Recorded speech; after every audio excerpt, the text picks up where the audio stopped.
Madame, Monsieur, bienvenue. Réflexion, c'est l'occasion de rencontrer quelqu'un qui tente d'apporter sa goutte d'eau pour changer la vie au quotidien. Aujourd'hui, nous accueillons Nathalie Rode. Nathalie Rode, bonjour. Bonjour. Nous sommes ici dans les locaux de la Fraternité internationale des prisons, au-dessus de Lausanne, à Montprevert. Vous-même, qu'est-ce qui fait que vous travaillez ici? Alors en fait, je travaille comme bénévole à 80%, 4 jours par semaine, pour une association qui a été créée au sein de la Fraternité des prisons, qui s'appelle l'Association des Amis de la Fraternité des prisons.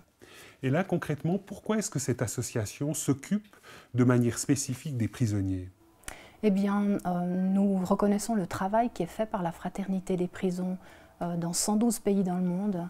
Et on a voulu créer une association pour pouvoir soutenir, promouvoir le travail qui se fait partout dans le monde en faveur des prisonniers. Nathalie Rode, lorsqu'on parle de la condition de vie des prisonniers en Suisse notamment, on a l'impression que c'est pas trop mal d'être en prison, même si on est privé de la liberté, un élément essentiel de notre vie quotidienne.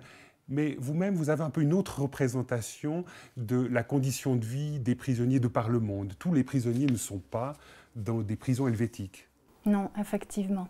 C'est clair que les besoins aussi en Suisse, puisque nous sommes quand même une organisation chrétienne, on a aussi des personnes qui vont visiter les prisonniers en Suisse.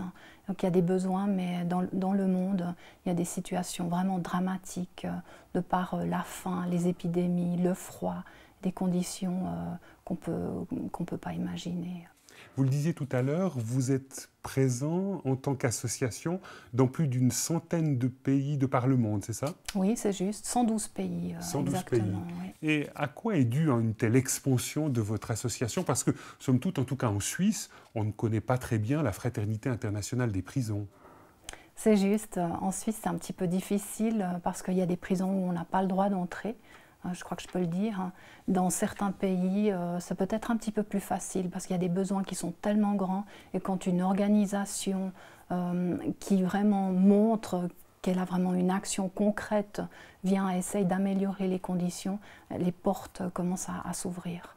Donc finalement en Suisse, vu que les conditions de vie des prisonniers sont correctes, on peut imaginer qu'il y a moins de place pour les activités de votre association. Exactement, c'est vraiment le cas. Concernant mon pays, le Burkina Faso, la Fraternité internationale des prisons a financé une porcherie, un élevage de porcs qui, à l'intérieur de la prison de Ouagadougou, qui permet dans un premier temps de faire une formation des prisonniers pour que les préparer à la réinsertion sociale à la sortie de la prison et permet aussi d'agrémenter un peu la nourriture qui est servie aux prisonniers à l'intérieur. Il y a aussi les camions suisses de l'armée suisse que nous allons recevoir bientôt avec du matériel médical. Cela permettra de transporter parfois les prisonniers au niveau de la justice pour les jugements, parce que certains peuvent rester 2 à 3 ans sans être jugés parce qu'il manque des moyens de transport. Nathalie Rode, dans le cadre de votre association, vous n'avez pas peur des signes concrets. On vient de l'entendre au travers d'Ali Congo, votre représentant au Burkina Faso. Vous êtes prêt à construire une porcherie en faveur des prisonniers? Oui, enfin bon, c'est la Fraternité des prisons du Burkina Faso qui a décidé de construire cette porcherie. Nous, en fait, en tant qu'association, on n'est pas toujours au courant de tout ce que fait chaque association. Enfin, vous pourrez le constater, comme on l'a dit tout à l'heure, 112 pays. On n'est pas là pour gérer et savoir ce qu'ils font. Mais c'est vrai que selon les besoins, les fraternités prennent vraiment le taureau par les cornes, si on peut dire ça comme ça. Et ce qui est aussi intéressant au travers du témoignage d'Ali Congo, c'est qu'on a entendu que vous aviez des liens, somme toute, assez étroits avec l'armée suisse. Qu'est-ce que vous faites avec l'armée helvétique? Alors en fait, ça a commencé il y a à peu près 6 ans en arrière, une collaboration avec le Bureau européen qui se trouve ici à Montprevert, une collaboration aussi avec la Fraternité suisse des prisons. En fait, il y a une collaboration qui s'est faite au travers de ces personnes, des personnes clés quand même en Suisse, qui ont pris contact avec l'armée de Suisse. Et là, concrètement, qu'est-ce que vous essayez de faire avec l'armée suisse? Alors ils nous ont déjà offert du matériel à 2 reprises. Maintenant c'est en fait le 3e projet qu'on fait avec eux. On a reçu une grande quantité de matériel, matériel médical et puis aussi des lits d'hôpitaux, des camions, des ambulances. Et tout ça, vous essayez de le transporter dans les différentes prisons de la planète. Exactement. Dans quel pays, par exemple? Bon, on l'a entendu pour le Burkina Faso, Ali Congo se réjouissait de l'arrivée de camions dans son pays, mais vous avez aussi d'autres destinations. Oui, on a des destinations en Asie centrale et puis en Europe orientale, et puis sinon dans certains pays de l'Afrique. Mais ça n'a encore pas été défini à 100%. On doit étudier les besoins et chaque projet est vraiment étudié minutieusement. Alors je vous propose maintenant de voir quelques images à propos de Walter Schmid. Il est lui-même impliqué dans votre association et il se rend régulièrement dans les pays de l'Est pour parler droits de l'homme, pour parler aussi des conditions de vie des prisonniers. PFI, Prison Fellowship International, est co-organisateur de séminaires à l'intention des directeurs de prison de la Russie. Et ces séminaires sont organisés conjointement avec le ministère de la Fédération de Russie dans le sens de sensibiliser aussi le personnel et la direction des prisons aux exigences des prisonniers à l'intérieur de la prison. Et vous-même, vous avez eu l'occasion de vous rendre sur place et de participer à de tels séminaires? Oui, bien sûr. Régulièrement, on organise ces séminaires depuis quelques années maintenant et ça se fait à la demande ou en tout cas d'un commun accord avec le ministère de la Justice de la Fédération de Russie où on fixe les priorités. Concrètement, quand vous parlez de questions d'éthique ou de morale dans le domaine des prisons, ça touche à quoi? Alors il faut déposer les préjugés à l'encontre de la Fédération de Russie qui fait énormément et en l'espace de quelques années, il y a beaucoup de modifications et de changements, de prises de conscience qui sont faites et ce n'est pas suffisamment connu dans nos pays. Ce sont des personnes qui un jour ressortent, en tout cas dans la plupart des cas, et rejoignent la société civile et que là, il y a tout un engagement pour leur permettre de se réinsérer de sorte à ce qu'on espère du moins qu'ils ne retournent plus en prison. Et ça, la Fédération de Russie est maître en la matière et collabore avec nous dans ce sens-là. Nous, on est en fait à disposition pour aborder différentes questions d'entente avec le ministère. Nathalie Rode, on vient d'entendre Walter Schmid qui tient des propos somme toute très conciliants à l'endroit de la Russie. Ça dit un peu un positionnement particulier de votre ONG. Vous ne critiquez jamais les conditions de vie des prisonniers dans les pays où vous avez des antennes. Non, parce que nous sommes une organisation qui a vraiment compassion des prisonniers, mais aussi de tout ce qui entoure le prisonnier, c'est-à-dire aussi du personnel de prison, les directeurs. Des fois, ils travaillent vraiment dans des situations très difficiles. Certains ont des salaires très bas, notamment en Russie, et ils ont juste de quoi nouer les deux bouts. Alors on essaye vraiment d'apporter quelque chose à toutes les personnes qu'on va rencontrer. Il y a une personnalité sur la scène internationale qui incarne la Fraternité internationale des prisons, c'est Charles Colson. Est-ce que vous pourriez nous dire en quoi cette personne a vraiment marqué votre association? Bon, il est quand même si ce n'est pas lui qui a créé toutes les associations nationales, il est quand même à l'origine, puisque à sa sortie de prison en 1975, donc il était impliqué dans l'affaire du Watergate, le scandale du Watergate avec le président Nixon, et à sa sortie de prison, il a vraiment été interpellé. Il s'est converti en prison, et à sa sortie, il savait qu'il allait devoir faire quelque chose pour les prisonniers, notamment des États-Unis, et puis après, petit à petit, il a écrit des livres, et puis comme ce travail était déjà effectué aussi ailleurs, dans d'autres pays comme l'Angleterre, l'Australie, etc., après, les gens ont pris connaissance, en fait, de son travail, et c'est comme ça qu'a démarré la Fraternité internationale des prisons. Je vous propose maintenant de voir quelques images du directeur européen de votre association.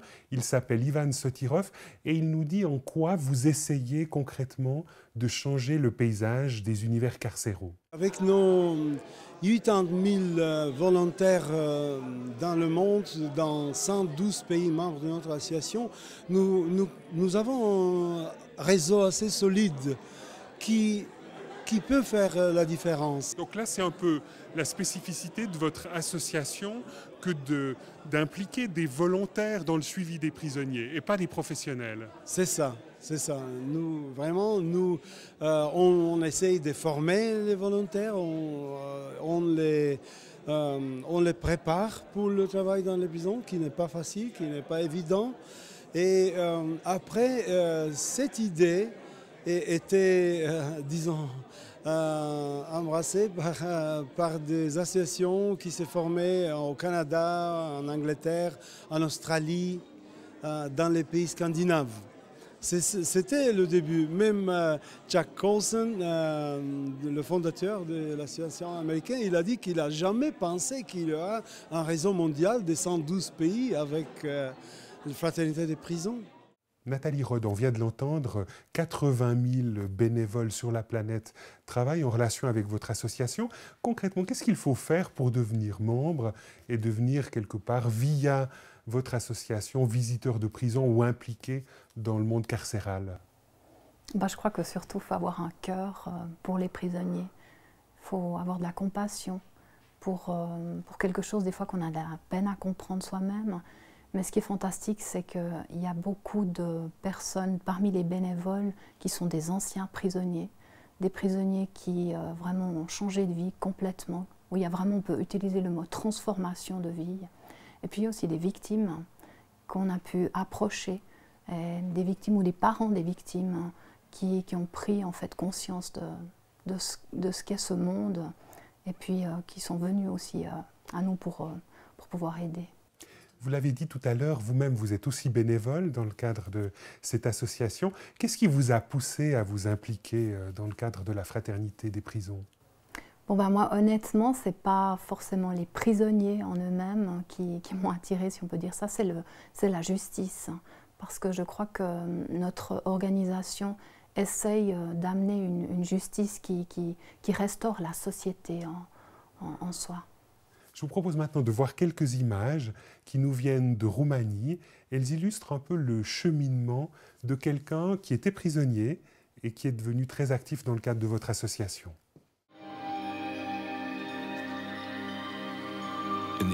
Sous l'ancien régime du gouvernement roumain, les conditions de détention étaient très dures et les prisonniers politiques étaient fréquents. Véritable leader communiste, Constantine s'est retrouvé du côté sombre de ce système. J'ai été condamné à 10 ans de prison. Ensuite, j'ai eu une période très dure où j'ai commencé à me poser un tas de questions. Je me disais, Dieu, pourquoi aller en prison maintenant alors que je désire te suivre ? L'épouse de Constantine lui apporta en douce une Bible en prison. Son étude régulière et la prière ont amené de grandes transformations dans son esprit et sa pensée. J'ai aussi lu le livre « Naître de nouveau » de Chuck Colson. Et je me suis dit, si cela a pu arriver à Chuck Colson, je désire faire la même expérience en Roumanie.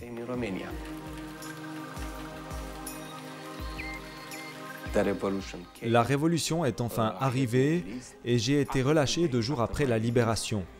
J'ai ensuite commencé à faire ce que le Seigneur Jésus me demandait parce que je l'ai réellement découvert en prison.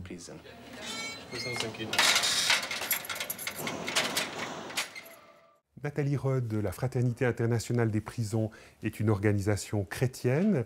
Est-ce que c'est une dimension importante de votre activité? Oui, bien sûr. Ce qu'on essaye de faire, disons que notre action la plus concentrée, c'est vraiment les bénévoles qui vont visiter les prisonniers, qui sont là surtout à l'écoute, mais aussi pour leur parler quand même de l'amour et de l'espérance qu'on peut avoir en Jésus. Est-ce que cette orientation chrétienne fait que finalement vous n'êtes présent en tant qu'association que dans le cadre de pays à tradition chrétienne? C'est clair que c'est un petit peu difficile dans les pays musulmans. mais ce n'est pas une barrière d'être chrétien. Il y a beaucoup de pays qui nous ouvrent les portes. Par exemple, en Russie, bon, bien que ce soit un pays quand même orthodoxe, au début c'était peut-être un petit peu difficile, mais maintenant ils ont vu qu'on ne venait pas pour convertir les gens. On est vraiment là avec un cœur de compassion pour aider et apporter des améliorations. Alors les portes s'ouvrent et ils se rendent compte que nos valeurs, les valeurs chrétiennes, c'est quand même les valeurs de la société en général. On aimerait retrouver ces valeurs et c'est difficile. Et nous, on vient avec des valeurs qui sont là pour apporter une lueur d'espoir. Alors je vous propose de voir une réaction d'un officiel vaudois. Il s'appelle André Vallotton et il nous dit ce qu'il pense de cet engagement à la fois très pratique mais aussi avec une composante religieuse. Alors je dois dire que j'avais quelques inquiétudes au début, parce que je me suis dit encore un organisme religieux qui va faire du prosélytisme et qui va essayer de vendre de la religion dans les établissements. Et puis je me suis très vite aperçu que ce n'était pas le cas. Et je veux dire que ça fait des années que je collabore avec M. Sotirov et je trouve que c'est extrêmement intéressant parce que c'est une organisation qui a un réseau de ramifications impressionnant et puis qui fait beaucoup de travaux et de travaux concrets dans les différents établissements. Et je dois dire qu'ils ont réussi à se centrer aussi sur ce qui est véritablement utile dans les pays où ils travaillent. André Vallotton, l'une des spécificités de la Fraternité internationale des prisons, c'est d'essayer de mettre des criminels en relation avec des victimes. Est-ce qu'à votre avis, il y a là un apport intéressant? Oui. Alors, je ne sais pas si ça doit être fait dans ce cadre-là, mais c'est vrai que la médiation pénale est partie, par exemple, aux États-Unis d'organismes religieux, essentiellement. Elle existait ailleurs, en Nouvelle-Zélande, par exemple, ou au Canada, à travers l'apport des communautés autochtones, parce que chez les Maoris, par exemple, la médiation, c'était la seule justice. Et chez les Inuits, c'était aussi une forme de justice qui faisait partie de la tradition et de la coutume. Mais je pense en effet que c'est une manière de régler énormément de conflits. Et ça se répand maintenant en Europe. Hein. Et là, je pense que c'est une... Il y aurait un peu de place pour cela en Suisse, pour mettre face à face des criminels ou des personnes emprisonnées et des gens victimes? Alors je crois que oui. Le nouveau code pénal le permet. Il y a un article du nouveau code qui permet par exemple de renoncer à la poursuite et à la punition s'il y a eu réparation. Et je pense que c'est la porte ouverte pour ces processus de médiation. Nathalie Rode, on vient d'entendre André Vallotton nous parler de cette médiation pénale. Vous utilisez vous-même aussi un autre mot, vous parlez de justice réparatrice. Qu'est-ce qui fait que la Fraternité internationale des prisons s'est intéressée à cette notion? Eh bien, parce que la justice réparatrice a un fond biblique, un fondement biblique. Donc il s'agit, quand on parle de justice réparatrice, il s'agit de réparer le mal causé. Et c'est vrai que oui, dans l'Ancien Testament, on parle de ça. Si on fait quelque chose, eh bien la meilleure manière en fait, de prendre conscience et d'apporter quelque chose de positif, c'est de trouver un moyen de réparer. C'est quelque chose qui est très important. On a des cas, par exemple au Rwanda, où les prisonniers qui sortent de prison, ou juste avant de sortir de prison, dans le programme, ils vont réparer, ils vont reconstruire les maisons qu'ils ont détruites. C'est clair que de rendre la vie à quelqu'un, c'est beaucoup plus difficile, mais bon, ça c'est un autre aspect. Mais ça, c'est quelque chose qui vous serait spécifique, quelque chose que vous tentez aujourd'hui dans le monde carcéral sur la planète de promouvoir? Oui, on a des programmes, il y a différents programmes qui rentrent dans le cadre de la justice réparatrice. Alors il y a un de ces programmes que nous allons voir maintenant au travers de quelques images qui nous viennent de Nouvelle-Zélande et ce programme s'intitule le projet Sycomore. C'est juste, oui.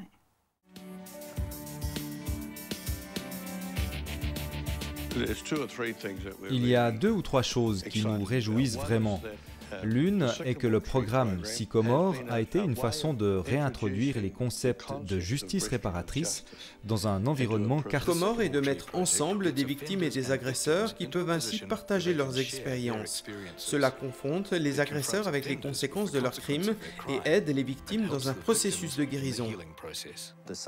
Je dirais que le programme Sycomore est probablement le meilleur qui m'ait été proposé, à mon sens. Ça m'a aidé à résoudre toutes les situations.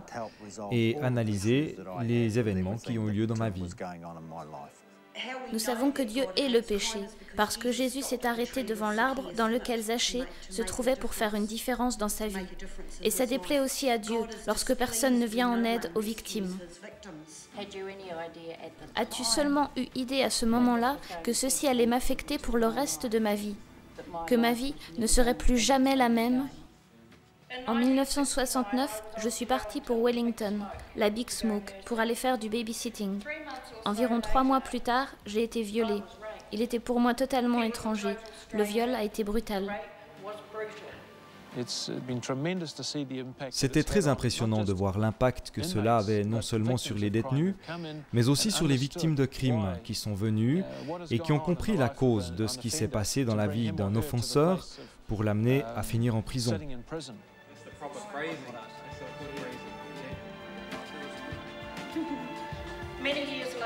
Des années plus tard, à l'âge de 43 ans, je l'ai dit à quelqu'un pour la première fois.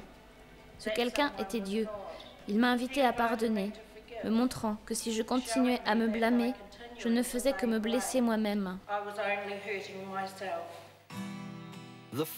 La dernière session du Sycomore est la remise du diplôme, une célébration où les amis et la famille sont présents. Ça projette une lumière différente sur comment tu regardes les gens que tu as offensés, parce qu'ils sont en fait réels et ils sont en face de toi. Et tu ne peux pas te cacher derrière un bâtiment ou une chaise ou quoi que ce soit d'autre. Tu dois les regarder dans les yeux quand ils te parlent de cela. Ça m'a aidé à me comprendre moi-même, à découvrir la valeur que j'ai et celle que les autres ont, et comment contribuer à l'effort d'un groupe. Ce n'est jamais facile de partager ses secrets, ses blessures ou ses peurs. Mais je crois certainement que quand ils sont capables de le faire, ils commencent un voyage vers la guérison.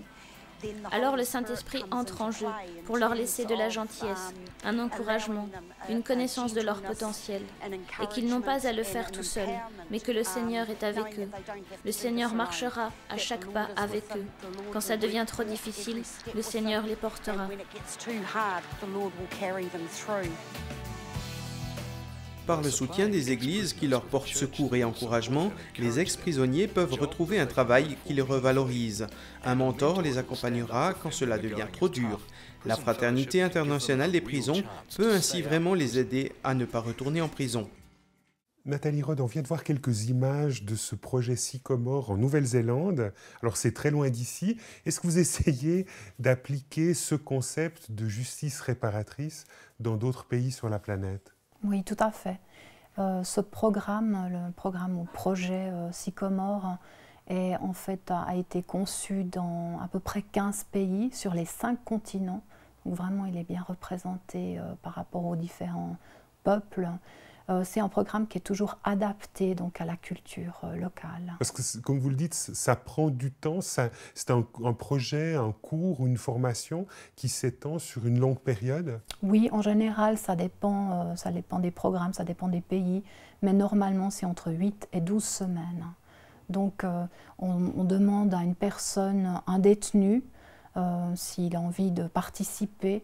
Et puis après, il y aura une personne, une victime qui correspond plus ou moins au crime que le détenu a commis.